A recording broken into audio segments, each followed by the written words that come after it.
I was still in my wedding dress when I watched my new mother-in-law hand a folded check to the woman carrying my husband's child. Nobody else in that ballroom noticed, but I did. And in that moment, I understood that my wedding day had never been about me at all. Before we dive deeper, let us know in the comments where you're watching from. We'd love to hear from you. And don't forget to hit that subscribe button so you never miss any of our upcoming videos. My name is Emily Carter, and 3 years ago I married a man named Daniel Whitmore in what I believed was the happiest ceremony of my life. I met Daniel at a mutual friend's dinner party in Charlotte, North Carolina, when I was 28 years old and newly settled into a marketing career I had worked hard to build. He was charming in a way that felt effortless, the kind of man who remembered small details about your day and asked good questions and made you feel like the only person in the room. His mother, Margaret Whitmore, was equally warm when we first met, complimenting my work ethic and telling Daniel he had finally found someone worth keeping. I had no reason to doubt either of them. For 2 years, our relationship felt steady, even boring in the comfortable way long relationships are supposed to feel. What I did not know, and would not learn until my wedding reception, was that 6 months before Daniel proposed to me, he had ended a relationship with a woman named Ashley Reyes. Ashley worked as a dental hygienist in the same city, and according to what I would later piece together, their relationship had been serious enough that Daniel's mother had met her, approved of her, and by some accounts had already begun referring to her as family. When Daniel and Ashley split, the story I eventually heard was that Daniel described it as mutual, calm, nothing dramatic. He told his mother the same thing he would later tell me about his past relationships in general, that they simply had not worked out. Margaret, from what I understand now, was not fully convinced. Mothers rarely are. I planned my wedding over the course of 14 months, choosing every detail with the kind of care that comes from genuinely wanting a day to be perfect.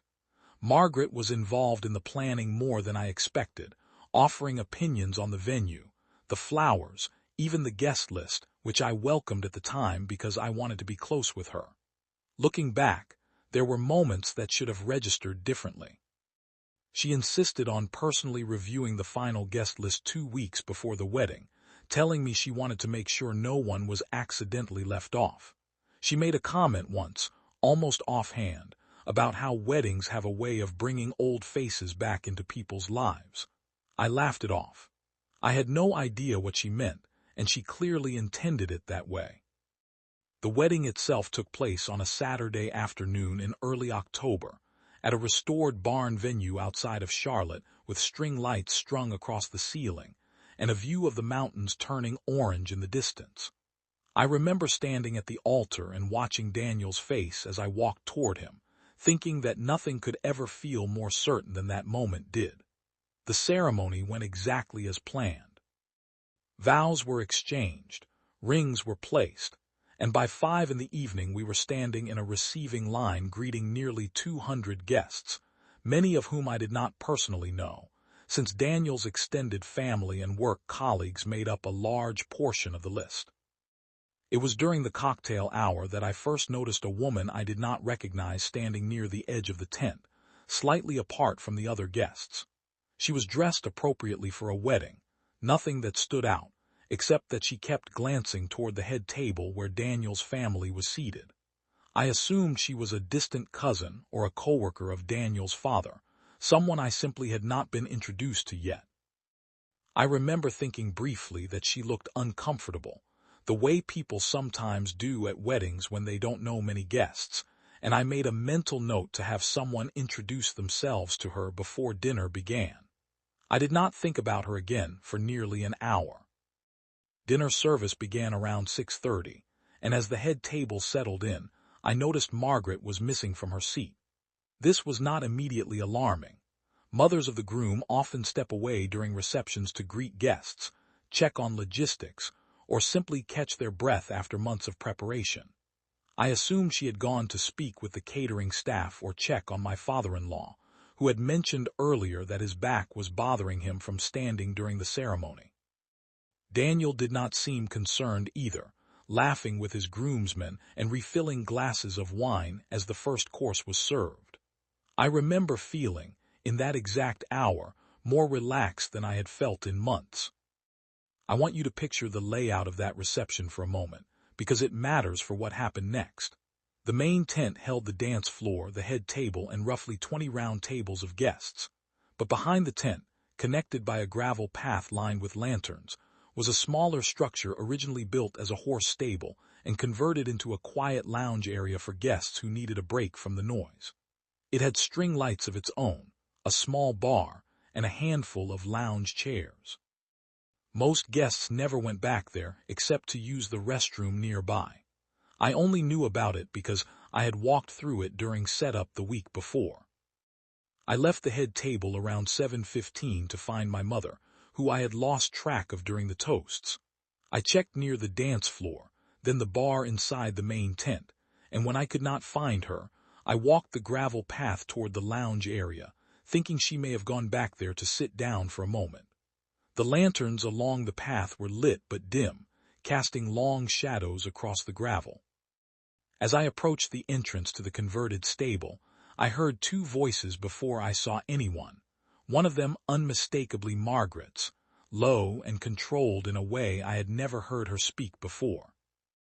I stopped walking before I reached the doorway, not because I suspected anything at that point, but because something in her tone made me hesitate before interrupting.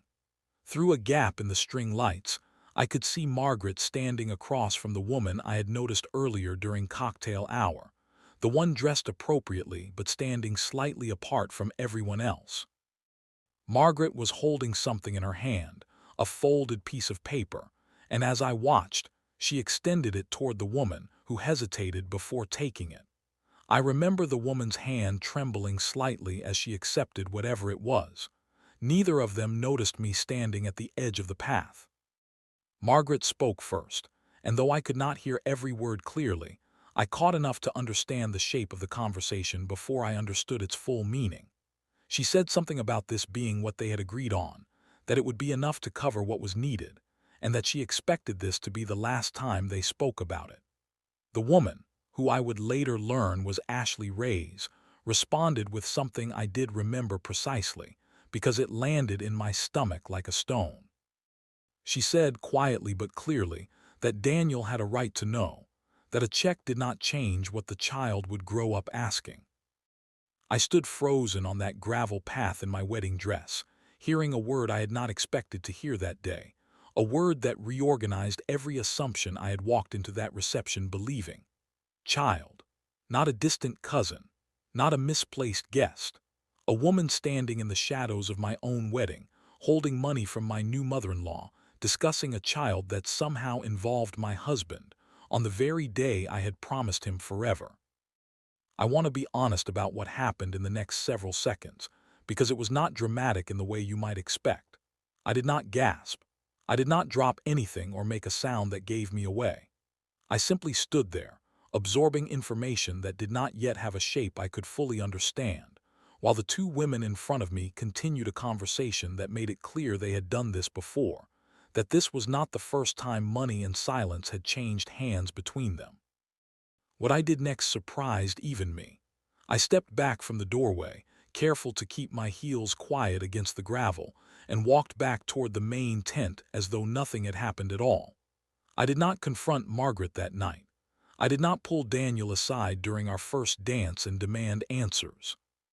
Instead, I smiled through the toasts, cut the cake, and danced with my new husband under string lights while carrying a secret that was not mine, one that had been handed to me without my consent on the one day I was supposed to feel most certain about my future.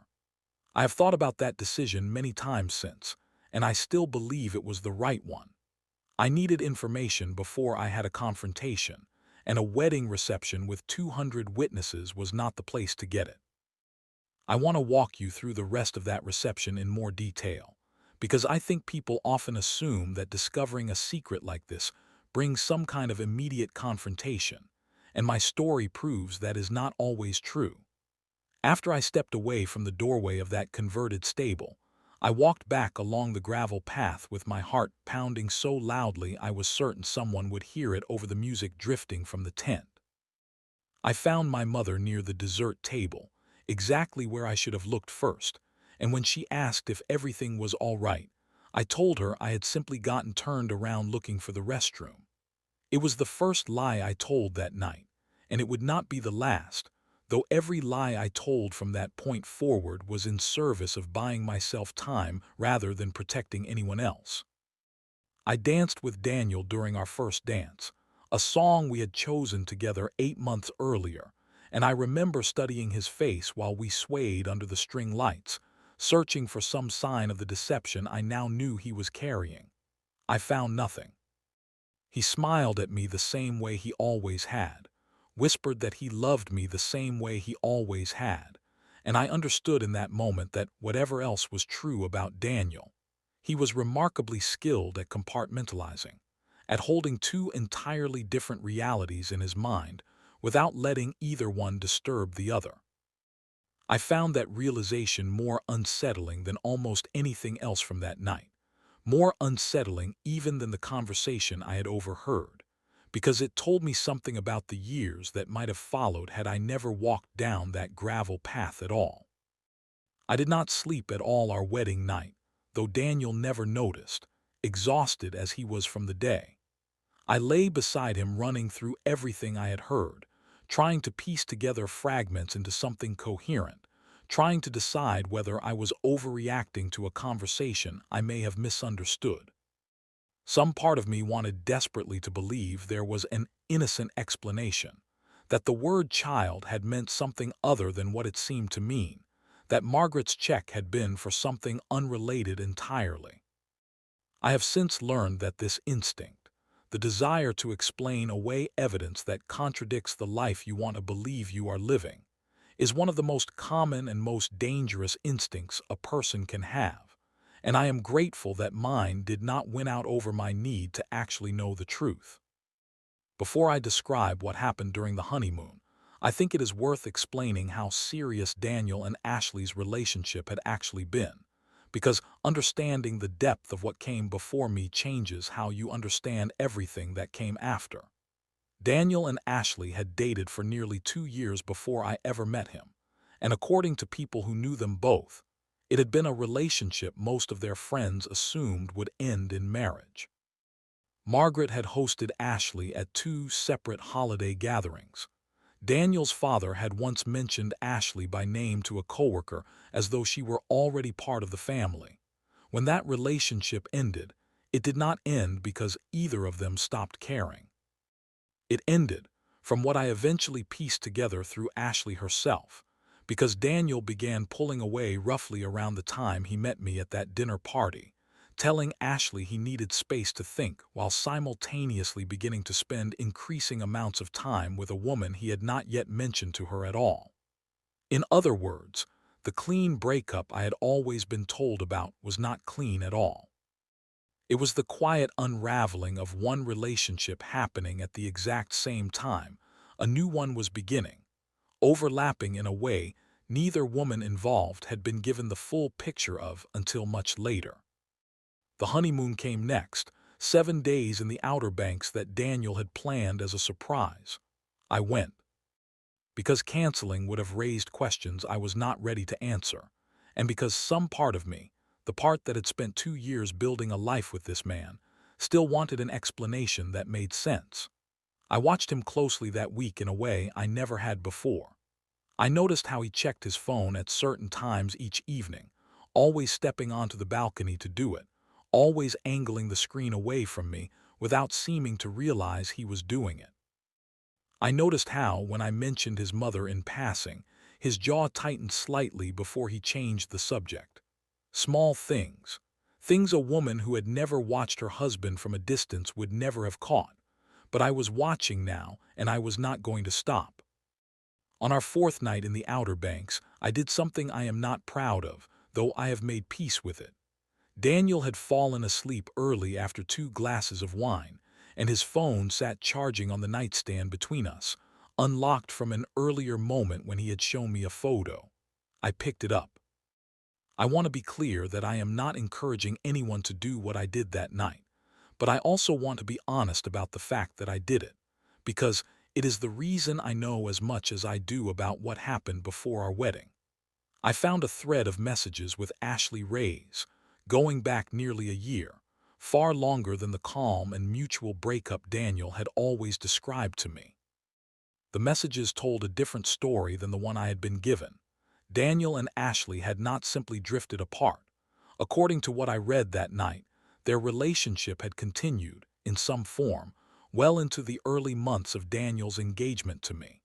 There were messages from Ashley asking when he planned to tell me the truth. There were messages from Daniel asking her to be patient, promising he would handle things the right way once the wedding was behind us. And there was one message, sent only 3 months before our ceremony, where Ashley told him she was pregnant, and where Daniel responded with a single line that I have never been able to forget. He wrote that they would figure it out after the wedding, that nothing needed to change before then. I sat on the edge of that hotel bed at nearly 2 in the morning, reading messages that rewrote the entire timeline of my relationship, while my husband slept 8 inches away from me, unaware that his wife now knew exactly what he had chosen to hide. I did not wake him. I did not confront him on our honeymoon, in a hotel room 800 miles from home, with no one else around to witness whatever might happen next. I put the phone back exactly where I found it, angled the same way, screen dimmed the same way, and I lay awake until the sun came up, planning what I would do once we returned to Charlotte. We flew home on a Sunday, and I spent the following 2 weeks gathering information the way I imagine a person gathers evidence before a trial, methodically, quietly, without tipping my hand. I reached out to a former coworker of Ashley's, a woman I had met once at a work event years earlier, under the guise of catching up. I learned that Ashley had, in fact, given birth roughly 6 weeks before my wedding, to a baby boy she had told coworkers little about beyond the fact that the father was, in her words, complicated.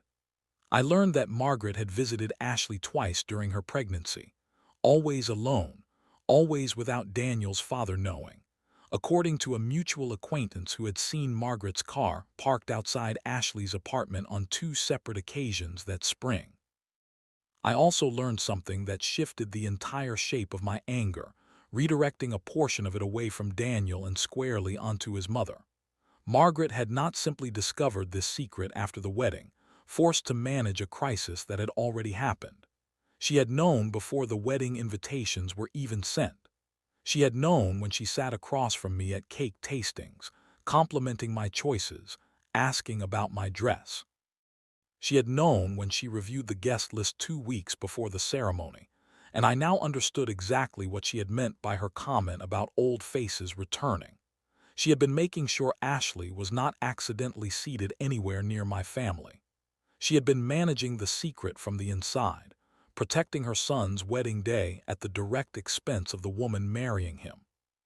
Before we go any further, if you've made it this far, drop a comment telling us what you would have done in Emily's position. Confront them immediately or gather the evidence first. Now let's continue. Before I confronted anyone, I made a decision that surprised even my sister when I told her about it.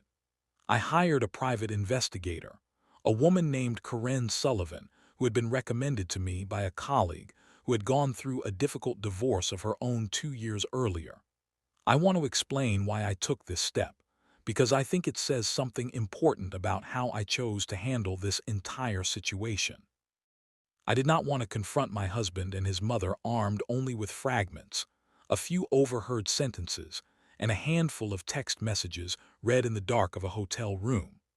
I wanted a complete and verifiable timeline, something that could not be talked around or reframed in the moment, because I already understood even then that both Daniel and Margaret were skilled at reshaping uncomfortable facts into more forgivable stories. Corinne worked quickly. Within 10 days, she had confirmed the dates of Ashley's pregnancy against the timeline of Daniel's engagement to me, obtained public records confirming the birth of Ashley's son 6 weeks before my wedding, and even tracked down a former mutual friend of Daniel and Ashley's who confirmed. independently of anything Ashley herself had told me, that the two of them had continued seeing each other well into the early months of Daniel's relationship with me. Corinne also confirmed something I had only suspected until that point, that Margaret had transferred a sum of money to Ashley on two separate occasions, once 4 months before the wedding and once during the reception itself, the second payment matching almost exactly what I had witnessed on that gravel path. Holding that documented timeline in my hands, printed and organized by someone with no emotional stake in protecting anyone involved, gave me a kind of steadiness I do not think I could have found any other way. I was no longer reacting to a feeling. I was standing on facts. I made the decision to confront Margaret first before Daniel, and I want to explain why, because I think it matters for understanding what came next. I believed, correctly as it turned out, that Margaret was the architect of the silence, and that if I went to Daniel first, he would have time to call his mother, align their stories, and present me with a version of events that had already been smoothed over. I wanted Margaret unprepared. I wanted to watch her face in the moment she realized I already knew. I invited her to lunch under the pretense of discussing thank you cards for wedding gifts, a task she had offered to help with weeks earlier. We met at a quiet restaurant near her home, the kind of place with cloth napkins and slow service, and for the first 20 minutes we spoke about ordinary things, gifts we still needed to acknowledge, a cousin's upcoming baby shower, whether the caterer from our wedding would be available for future events. I let her relax. I let her believe this was simply another lunch between a mother-in-law and a daughter-in-law who had always gotten along well. Then, once our entrees arrived, I set my fork down and told her I knew about Ashley, about the baby, about the check I had watched her hand over during our reception. I want to describe her face in that moment because I have thought about it often since. She did not gasp or deny it the way I half expected. Instead, something in her expression simply went still, the way a person's face goes still when they realize a performance they have been running for months has finally ended. She set her own fork down carefully, folded her hands in her lap, and asked me in a voice far calmer than I felt how much I knew. I told her everything, the conversation I overheard, the messages I had read, the timeline I had pieced together from Ashley's former coworker. I watched each piece land, and I watched her decide, somewhere in the middle of my recitation, that denial was no longer an option available to her. What Margaret told me next took nearly an hour, and I will summarize the parts that matter most.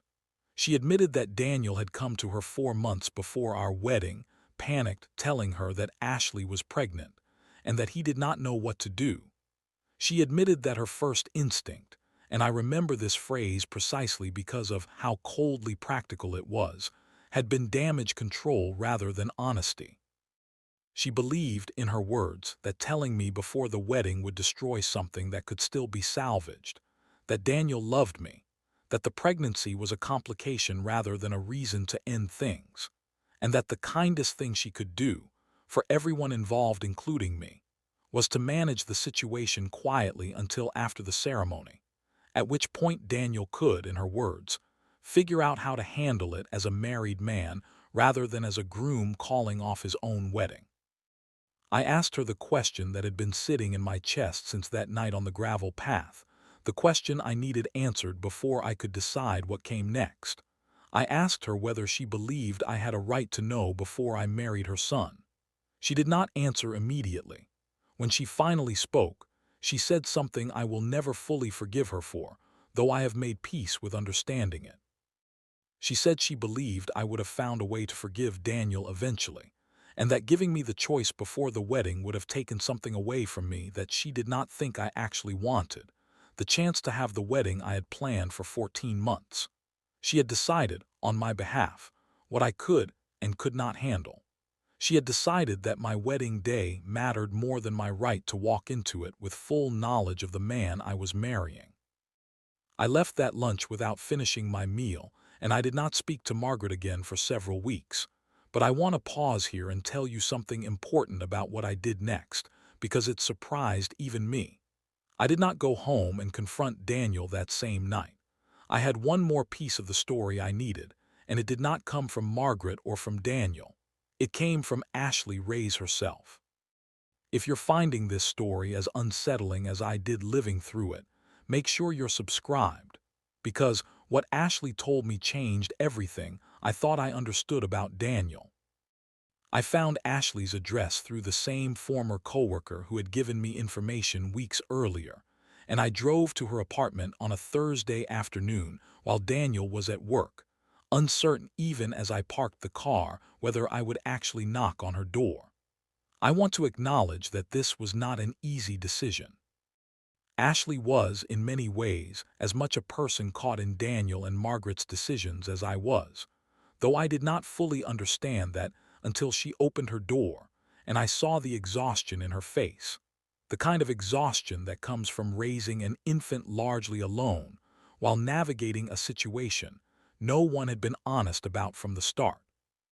She let me in, which surprised me, and we sat in her small living room while her son slept in another room, a baby I now understood was my husband's child. Ashley told me her side of the story without hesitation, almost as though she had been waiting for someone to finally ask. She and Daniel had dated for nearly 2 years before their breakup, and she confirmed what the messages had suggested, that the breakup had never been as clean as Daniel described it to me.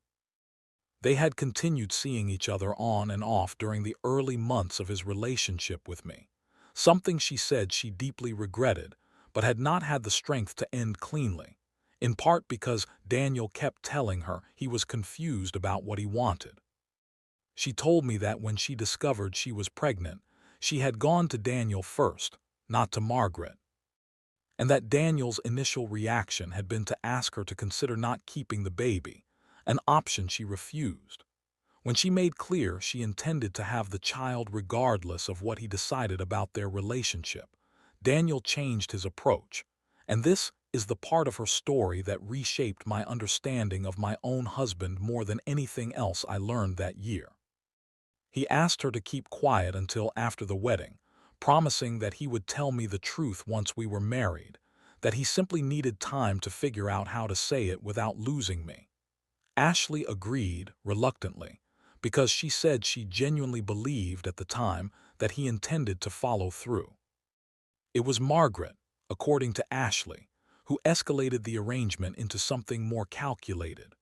Margaret had reached out to Ashley directly 2 months before the wedding, meeting her without Daniel's knowledge, offering financial support in exchange for her continued silence, not just until the wedding but indefinitely, or at least until Daniel and Margaret decided the timing was right. Ashley told me she had taken the money because she needed it, because raising a child alone as a dental hygienist in Charlotte was not easy, and because some part of her still believed Daniel would eventually make things right on his own terms. I asked Ashley one more question before I left her apartment that afternoon, one that had been sitting with me since the moment I first saw her standing apart from the other guests during cocktail hour. I asked her why she had come to the wedding at all, why she had agreed to stand in that tent, dressed appropriately, watching a ceremony that must have felt like a quiet form of erasure. She told me Margaret had insisted, framing the invitation as a gesture of goodwill, a chance to demonstrate to Ashley that the family intended to remain involved in her son's life regardless of how things unfolded between her and Daniel. Looking back, Ashley said she understood the invitation differently now. She believed Margaret had wanted her close enough to monitor that day, close enough to make sure whatever conversation needed to happen about money and silence could happen quietly, in person, without any risk of Ashley deciding to say something to me directly in a phone call or a letter instead. I asked her directly whether she believed Daniel had ever intended to tell me before the wedding. She was quiet for a long moment before answering, and her answer confirmed what I had already begun to suspect. She said she did not believe he ever intended to tell me before the wedding at all. She believed the promise to tell me afterward was simply a way of buying time, a way of getting through the ceremony without conflict, and that Daniel had likely planned to manage the truth slowly, in pieces, long after I had no legal or practical way to simply walk away without significant complication. I drove home from Ashley's apartment that afternoon with a clarity I had not had since the night on the gravel path. This was not a story about a man who had made one mistake and panicked. This was a story about a man who had built a strategy, with his mother's help, to marry me without giving me the information I needed to make my own decision. Because he calculated, correctly as it turned out until that moment, that once I was legally and emotionally bound to him, I would be far less likely to leave than I would have been as a bride standing at the altar with a choice still in front of me. I confronted Daniel that night in our kitchen with the same directness I had used with his mother. I did not raise my voice. I told him what I knew in order, starting with the gravel path and ending with the conversation I had just had with Ashley that afternoon. I watched him go through every stage of a man caught without an exit: first denial, then minimization. Then, when none of that worked, something closer to honesty than I had heard from him in months. He admitted everything. He admitted the affair had continued longer than he had ever told me. He admitted knowing about the pregnancy months before our wedding. He admitted asking his mother to help manage Ashley's silence, though he tried, briefly, to frame this as something done to protect me rather than to deceive me, a distinction I did not accept then and do not accept now. When I asked him directly why he had not simply told me the truth and let me decide whether to move forward with the wedding, his answer was the most honest thing he said that entire night. He told me he was afraid I would leave, and that he loved me enough to take the risk of lying rather than the certainty of losing me. There is one more detail from that kitchen conversation I want to share, because it has stayed with me longer than almost anything else Daniel said that night. Near the end of our conversation, after the denials had stopped and the admissions had run their course, I asked him a final question. I asked him what he had imagined would happen the day I eventually found out, because surely, on some level, he understood the truth could not stay buried forever. He was quiet for a long time before answering. He told me he had imagined telling me himself, someday, once enough time had passed that the anger would feel smaller, once we had built enough of a life together that I would have more to lose by leaving than by staying. Hearing him describe that calculation out loud, the idea that he had been waiting for me to become sufficiently invested in our marriage that the truth would no longer be enough to make me leave, told me everything I needed to know about how little his silence had actually been about protecting me at all. I want to sit with that answer for a moment, because I think it reveals something important about the difference between love and control, a distinction I did not fully understand until I lived through it myself. Daniel would tell you, even now, that what he did came from love, from fear of losing someone he cared about. But love that requires deception to survive is not love in any form I am willing to accept. It is control dressed in a softer language. He did not fear losing me because he doubted my feelings for him. He feared losing me because he understood correctly that if I knew the truth, I would have made a different choice, and he decided that his desire to keep me mattered more than my right to choose for myself. If this story is hitting close to home for anyone watching, let us know in the comments, and don't forget that subscribing helps us keep telling stories like Emily's. I want to talk now about the weeks that followed, because I think the aftermath of a betrayal like this often gets less attention than the reveal itself, and I believe the aftermath is where the real story lives. I did not file for divorce the same week I confronted Daniel, though I understand why some people might expect that. I needed time to understand what I actually wanted, separate from the anger I was carrying, because anger alone is not a stable foundation for a decision that would reshape the rest of my life. I moved out of our shared apartment within 2 weeks, staying with my sister while I sorted through what came next. Daniel called and texted daily at first, alternating between apology and justification in a pattern I recognized from every account I had ever read of people trying to manage a partner rather than genuinely repair harm done to them. Margaret called twice, and both times I let the calls go to voicemail. I was not interested, at that stage, in hearing another explanation designed to make her decision sound reasonable. I want to tell you about the moment that made the decision easier than I expected it to be. 6 weeks after our confrontation, I requested a paternity test through a lawyer, not because I doubted Ashley's account, but because I needed documentation for what would eventually become divorce proceedings, given that Daniel's financial obligations to his son would factor into our own separation of finances. The results confirmed what everyone already knew. Daniel was the father. And reading that confirmation in a formal legal document, stripped of all the emotional context I had been swimming in for weeks, gave me a strange kind of clarity. This was not a misunderstanding. This was not a situation with room for interpretation. This was a fact that had existed before my wedding day, known by my husband and his mother, deliberately withheld from me so that a ceremony could proceed on schedule. I filed for divorce 3 months after our wedding day, well within the window most states allow for annulment on grounds of fraud, though my lawyer advised divorce as the cleaner legal path given the complexity of our shared finances. Daniel did not contest it. I think, by that point, even he understood that there was no version of a defense that would change my mind. Margaret reached out one final time, through a handwritten letter rather than a phone call, apologizing not for the deception itself, but for what she called the pain it had caused me, a distinction I noticed immediately and have never forgotten. She did not apologize for the choice.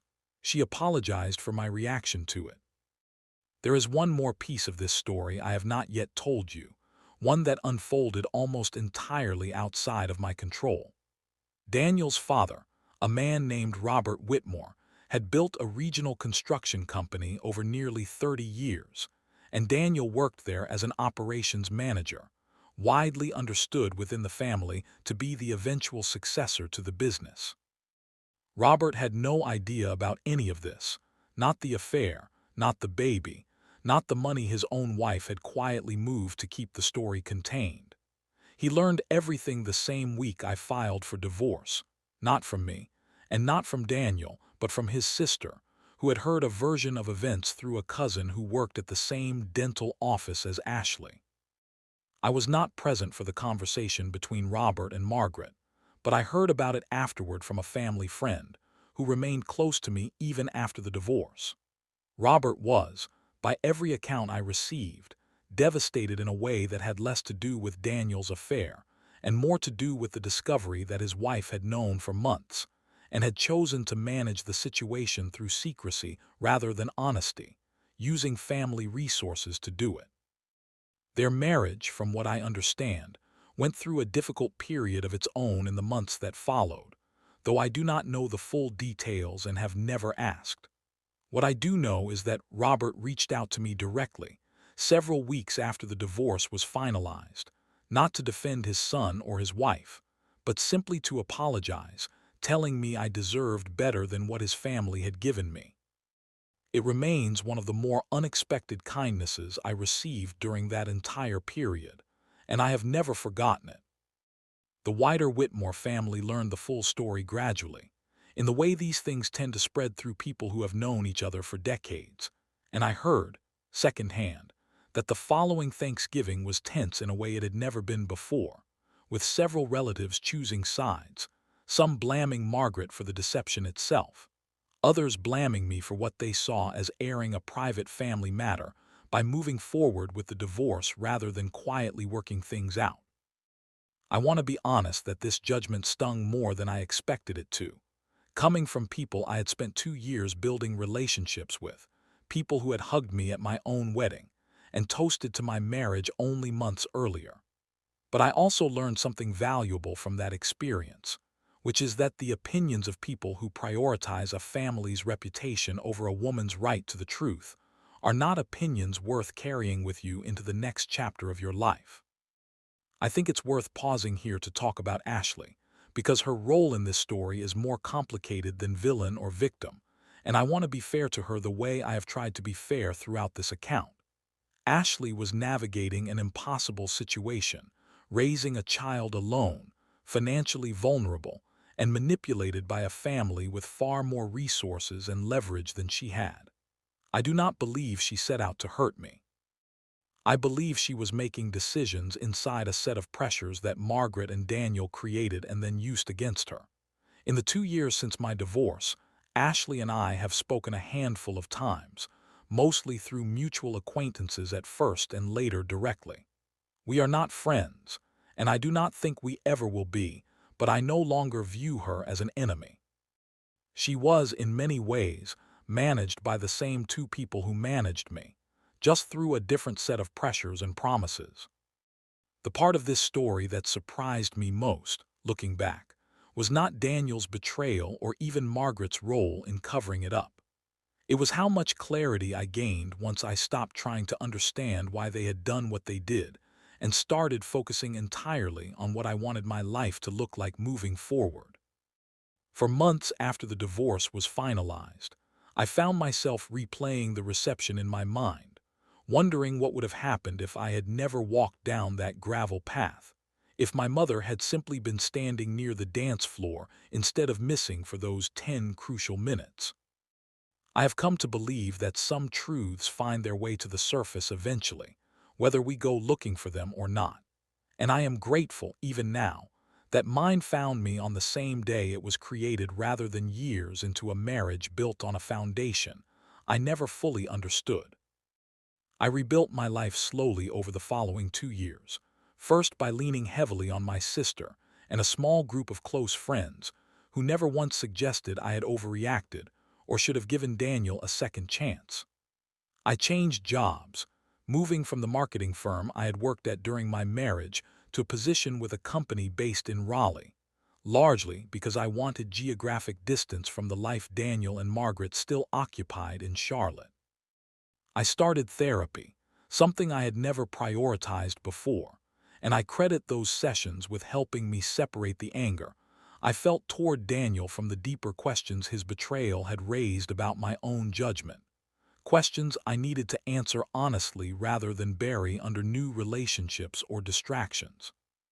Therapy taught me something I did not expect to learn, which was that my instincts on that gravel path had been sharper and more reliable than I had given myself credit for in the months leading up to my wedding. My therapist pointed out, gently but directly, that I had noticed small inconsistencies in Daniel's behavior for months before the wedding. Moments where his explanations did not quite line up. Moments where Margaret's involvement in the planning felt more controlling than warm. And that I had talked myself out of trusting those instincts because the alternative, questioning a wedding 14 months in the making, felt too disruptive to consider seriously. Learning to trust those quiet internal signals again, rather than overriding them in favor of keeping the peace, became one of the most important pieces of work I did during that period of my life. I also spent a significant amount of time during those 2 years rebuilding my relationship with my own mother, who had been present at the wedding, but entirely unaware of what was unfolding just a few hundred feet away from her during the reception. She carried a quiet guilt for months after I told her the full story, feeling as though she should have noticed something was wrong, and it took real effort on both our parts to help her understand that there was nothing she could have seen, that Margaret and Daniel had constructed their silence carefully enough to survive scrutiny from everyone in that tent except me, and only because I happened to walk down the one path that led me to the truth. Financially, the divorce settlement addressed the shared expenses of our short marriage, though I want to be clear that money was never what this story was about for me, and I declined to pursue anything beyond what was fair and straightforward under North Carolina law. What mattered far more to me than any financial outcome was rebuilding a sense of trust in my own judgment, and learning to recognize the difference between people who earn trust through consistency and people who simply ask for it while giving you every reason not to extend it. I want to tell you where things stand today, because I know many of you watching stories like mine want to know that there is life on the other side of a betrayal this significant. I am in a relationship now with a man named Matthew Ferris, someone I met through a friend from my new job, and someone who knows the full story of what happened with Daniel, and has never once made me feel like damaged goods for having lived through it. What I appreciate most about Matthew, and what I did not fully understand I was missing until I found it, is the way he handles ordinary moments of potential conflict, small disagreements about plans or misunderstandings about schedules, with a directness that never once feels like management. When something bothers him, he tells me. When I ask him a direct question, he answers it, even when the honest answer is inconvenient. It sounds like a small thing to value in a partner, but after everything I lived through with Daniel, I have come to believe it is one of the most important things a relationship can offer. Margaret and I have not spoken since her letter. Daniel remarried last year, according to updates I receive occasionally through mutual acquaintances, though I no longer feel the sharp reaction to news like that which I once did. Ashley is raising her son with more stability now, from what I understand, and Daniel does provide for him financially, which is the one outcome from this entire situation that I consider genuinely fair. If there is a single lesson I would want anyone watching this to take from my story, it is this. Trust the moment your instincts tell you something is wrong, even when everyone around you is smiling and the room is full of celebration. I could have talked myself out of what I saw on that gravel path. I could have told myself I misheard, that it was none of my business, that confronting a family friend during my own wedding reception would have made me look paranoid or ungrateful. Instead, I trusted what I saw, gathered the truth methodically rather than reactively, and made a decision based on facts rather than fear. That decision cost me a marriage I had spent 14 months planning, but it gave me back something far more valuable, a life built on honesty rather than one managed from the shadows by people who had already decided, without asking me, what I could handle knowing. I think back often to that moment on the gravel path, still in my wedding dress, watching a folded check pass between two women I was not supposed to see together at all. I could not have known, standing there, everything that discovery would eventually cost me, or everything it would eventually give me in return. What I know now, with the distance of several years, is that the truth I found that night, however unwelcome it was in the moment, was always going to find its way to me eventually, whether through a gravel path at my own wedding or through years of slow erosion, inside a marriage built on a foundation I never fully understood. I am grateful in the end that it found me early enough to walk away with my sense of self still intact. Thank you for watching Emily's story all the way through. If her experience resonated with you, or if you've lived through something similar, tell us about it in the comments below. We read every single one. And if you want more stories like this, true accounts of betrayal, discovery, and the strength it takes to walk away, make sure you're subscribed and have your notifications turned on, because we have new videos coming out regularly that you will not want to miss.